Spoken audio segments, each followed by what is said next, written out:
Hello বন্ধুরা, জয় শ্রী হরি বিষ্ণু, জয় স্বামীনারায়ণ, জয় যোগেশ্বর, জয় শ্রীকৃষ্ণ, জয় শ্রীরাম, জয় বৈকুণ্ঠ ধন দুষ্ট। বৈকুণ্ঠের শেষ উপস্থাপনাটি তোমাদের সকলের খুব পছন্দ হয়েছে।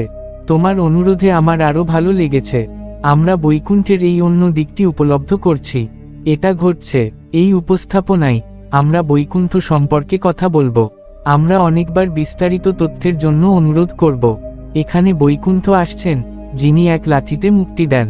আমি যদি নিজে সেখানে যেতাম তাহলে কেমন হতো? এটা কি বাস্তবতা নাকি আমাদের আত্মা নিজেই? আমাদের মনে এখানে একটা সমস্যা আছে। এটিও প্রশ্ন তোলে, বৈকুণ্ঠ সম্পর্কে কি বলা যায়? মোক্ষের অর্থ এবং কি এবং পরিত্রাণের কি বিভিন্ন প্রকার আছে? আর এগুলোই আমাদের সকল প্রশ্নের উত্তর। হরিবংশ পুরাণ, ভাগবত পুরাণ, বিষ্ণু পুরাণ এবং ব্রহ্মবর্ষ, আমি পুরাণের কাছে প্রার্থনা করি এবং আজকের উপস্থাপনায় আমরা এই পুরাতন বিষয়গুলি নিয়ে আলোচনা করব। এর ভিত্তিতে আমরা বৈকুণ্ঠ সম্পর্কে তথ্য অনুরোধ করব। ঐশ্বরিক নাম হল পরম, সূর্য হল সূর্য, শুদ্ধম তার বিষ, পরম পদম অর্থাৎ বস্তু, আত্মা, যা প্রকাশের বাইরে এবং সময়ের বাইরে। শুদ্ধমুনি তাকে যোগ্যতা প্রদান করতে দেখা যায় একইভাবে। বিষ্ণুর পরম আবাস হল বৈকুণ্ঠ, এবং বৈকুণ্ঠ থেকে পদার্থ, আত্মা, প্রকাশ এবং সময়। সে কিভাবে এর বাইরে যেতে পারে? এটি বুঝতে হলে আমাদের সার্জন সম্পর্কে জানতে হবে। দ্বারা তৈরি মাত্রা সম্পর্কে জানা দরকার। তুমি 2D এবং 3D কার্টুন চলচ্চিত্রের কথা শুনেছ। আমি নিশ্চয়ই এটা শুনেছি। আমাদের মাল্টিভার্সও এই ত্রিমাত্রিক অর্থাৎ ত্রিমাত্রিক, অর্ধমাত্রা এবং চতুর্থ মাত্রা জুড়ে বিস্তৃত। সময় এসেছে এবং সময় সহ আমরা 4 মাত্রায় আছি। তাকে বেঁধে রাখা হয়েছে। প্রথম মাত্রা হলো দৈর্ঘ্য, দ্বিতীয় মাত্রা হলো প্রস্থ, তৃতীয় মাত্রা হলো গেরাই এবং চতুর্থ মাত্রা হলো সময়। আমরাও অনুভব করি যে সময় এগিয়ে যাচ্ছে। আমরা এটা করতে পারি, কিন্তু এতে কোন ভবিষ্যৎ নেই। আমি আর অতীতে ফিরে যেতে পারবো না। আর এটাই এই পৃথিবীতে আমাদের মর্যাদা।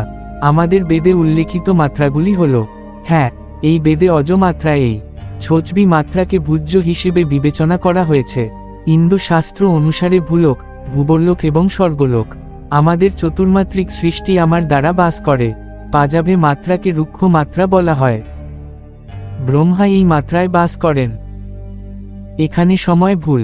হিন্দু মুদ্রা ধর্ম মিকালি এন্ধা পিটারের ওভারভিউ ফেরাটি সংশোধন বিলিসিং ধর্ম অদ হারে কি মানে এই কদ কে সে একইকেন শাকচাক দিল এক শাকচাক এই মাতভাস ঘনকের উপর বস্তুনিষ্ঠ একক প্রতিসম। কোনো সতর্ক ছাড়া কোনো দুঃস্বপ্ন নেই। অই সম্মান সম্মান সম্মান সোলগা।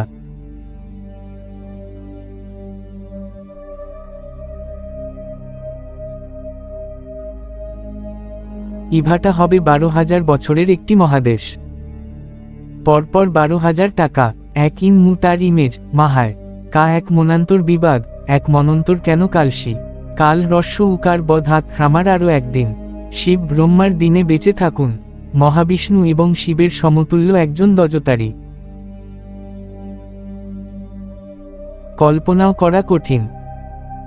এরপরে মহাবিষ্ণু চতুর্থ মাত্রায় বাস করেন। আমরা করি। মহাবিষ্ণুর 3টি বাগান আছে। কর্ণুন্দাক্ষয় বিষ্ণু, গর্ভোদ্ধায়ী বিষ্ণু ও খাসিরোদ কাসাই বিষ্ণু এতে আছেন।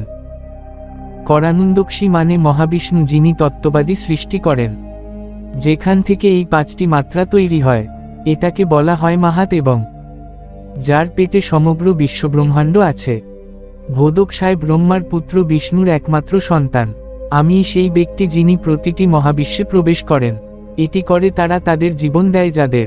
এরপর ব্রহ্মা নাভি পদ্ম থেকে আবির্ভূত হন। তৃতীয়জন হলেন শিরোদ কাশী বিষ্ণু, যিনি আমাদের সারুইয়ের রক্ষক। এবং কিন্তু মানুষের উপর এমন একটি বিশ্বাস আছে যা জীবের কাছে মাতামা অগ্নিশিখার আকারে দৃশ্যমান। আর ক্যাম্পটি সেই দিকেই অবস্থিত। আইন অনুযায়ী কর ব্যবস্থা অনুসরণ করুন। আর তুই ইউ পালনের পর নম্বরটা দিয়ে ভয় পেয়ে গেল। সপ্তম আয়াম, যা আসলে আলো বা মহাবিশ্বের আলো, যার নিচে সূর্য, সেই দর্শন এই মাত্রার মধ্যেই নিহিত আছে, যার সাহায্যে মানুষ দেবতাদের শ্রেণীতে উন্নীত হয়। সে চলে যায়। এরপরে আত্মার মাত্রা, যাকে কৈলাস বলা হয়, যায়। এই মাত্রায় ভগবান শিবের অনেক রূপ রয়েছে। তিনি শঙ্করের রূপ ধারণ করে উপবিষ্ট। তার কাজ হলো এই 7টি মাত্রার ভারসাম্য বজায় রাখা। এটা বজায় রাখতে হবে, এই কারণেই সিদ্ধিযোগীরা ভগবান শিবের পূজা করেন, কারণ প্রতিটি যোগী সেখানে যেতে চান।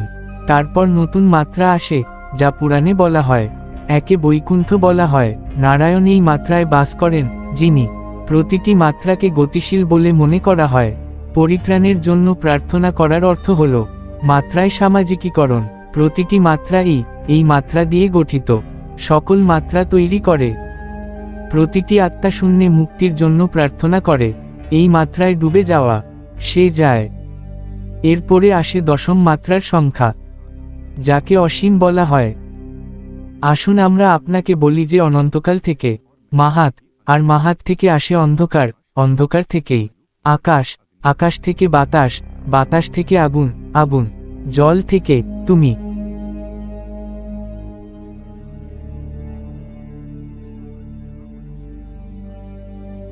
এছাড়াও একটি জীবের একটি দেহ আছে, এটাই হলো অসীম পরম সত্তা, ঈশ্বর অর্থাৎ।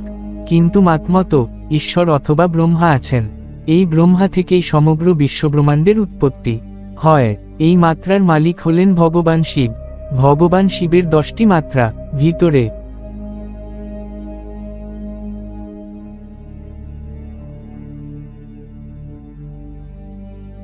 আধ্যাত্মিক উন্নতির কোন উচ্চতা অর্জন করতে হবে, আর তুমি কতটা জগাখিচুড়ি আর কদর্যতার সাথে তোমার জীবনযাপন করো দিয়ে তৈরি করতে হবে, তবেই আমাদের আত্মা বৈকুণ্ঠে পৌঁছাতে পারবে।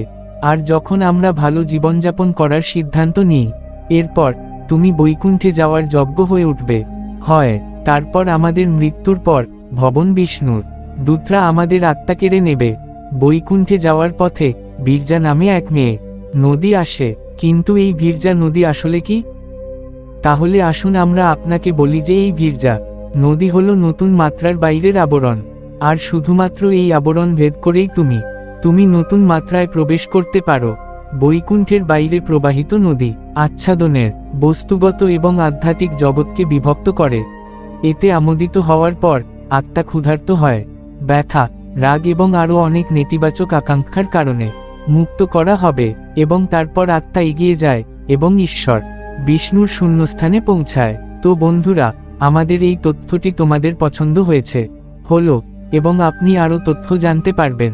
যদি না চান তাহলে তৃতীয় অংশটি মন্তব্যে লিখুন, আবর্ষা শাহী লিখুন, এবং আরও মূল্যবান তথ্যের জন্য আপনি পারেন আমাদের চ্যানেল আর্য লগ সাবস্ক্রাইব করতে পারেন। হয় আর দয়া করে এই উপস্থাপনাটি লাইক করুন। চরম